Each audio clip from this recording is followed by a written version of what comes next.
कविता है और आज मैं स्टोरी टेलिंग के लिए यहाँ स्टेज पर हूँ। तो जो मेरी स्टोरी है वो मेरे पापा से रिलेटेड है और मेरे सपनों के बारे में है। तो ज़िंदगी कितनी खुशनुमा है, कभी हसीन है, कभी रंगीन है, हर दूसरे पल क्या हो रहा है हमें नहीं पता। मैं छोटी सी बच्ची थी और आज देखो मैं 22 साल की हो गई। पता नहीं ये वक्त कैसे निकल गया, मुझे कुछ पता नहीं चला। पर आज दिन तक जो मैंने कांस्टेंट चीज़ देखी है, जो एक कांस्टेंट पिलर मेरी स्ट्रेंथ जो रहा है, वो है मेरे पापा। मैं बचपन से ही मुझे लिखने का बहुत शौक़ था। बहुत सारी कविताएं लिखी मैंने और लिखने पढ़ने का बहुत शौक़ था। और मेरे पापा ने इसमें बहुत ज़्यादा सपोर्ट किया क्योंकि मेरे पापा टीचर थे, तो उन्होंने मेरी जो हॉबी थी इसमें बहुत चार चांद लगा दिए। आज दिन तक जब भी मैं 12th तक आई, मैंने कभी ट्यूशन नहीं पढ़ी। शायद मुझे ज़रूरत ही नहीं पड़ी क्योंकि पापा ने सब पढ़ा दिया। मेरे पापा एक आर्ट स्टूडेंट रहे खुद, और मुझे नहीं पता, जब मैं आज सोचती हूँ कि उन्होंने मुझे कैसे बायो पढ़ा दी, कैसे उन्होंने मैथ्स पढ़ा दिया। मैंने मेडिकल और नॉन मेडिकल दोनों पढ़ा और उसमें भी मैंने टॉप कर दिया।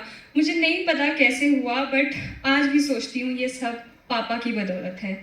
वो किसी ने कहा था कि ये पापा लोग ना बहुत अलग होते हैं। इनकी जेब में अगर पैसा भी नहीं होगा तब भी ये कहेंगे अपने बच्चों से कि बेटा तुम्हें क्या चाहिए। तो वही पापा की वो फीलिंग जो है ना, मतलब ऐसा लगता है कि मतलब मेरे बेस्ट फ्रेंड है पापा।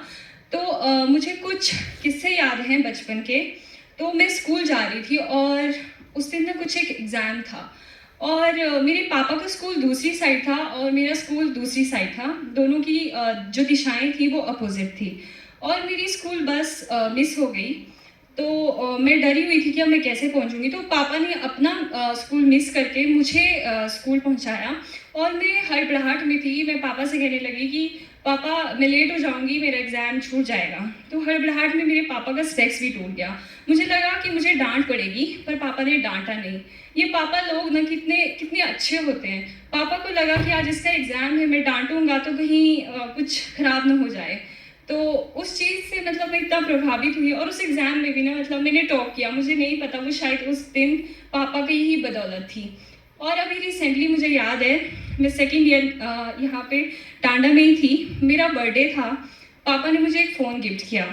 कुछ दिन बाद एग्ज़ाम से पहले हम पढ़ रहे थे वहाँ पर PSM के लेक्चर हॉल में। वहाँ पे एक मंकी आता है और मेरा फ़ोन उठा के ले जाता है, और हॉस्पिटल की टॉप बिल्डिंग से मेरे फ़ोन को ऐसे नीचे गिराता है, और मेरा फ़ोन बिल्कुल चकनाचूर हो जाता है, कुछ नहीं बचता है। मैं रोने लगती हूँ, और जब उसके बाद मेरे पास कुछ नहीं था, फिर पापा ने मुझे एक और फ़ोन दिलाया। और अभी 3rd ईयर की बात है, उस दिन हमारा PSM का वाइवा था, और PSM का वाइवा था। लंच ब्रेक हुई थी 1 से 2 के बीच में। तो मुझे पापा का कॉल आता है। पापा कहते हैं कि एक बहुत सीरियस पेशेंट आया है अमृत की शॉप के पास, तो वहाँ पे आ जा।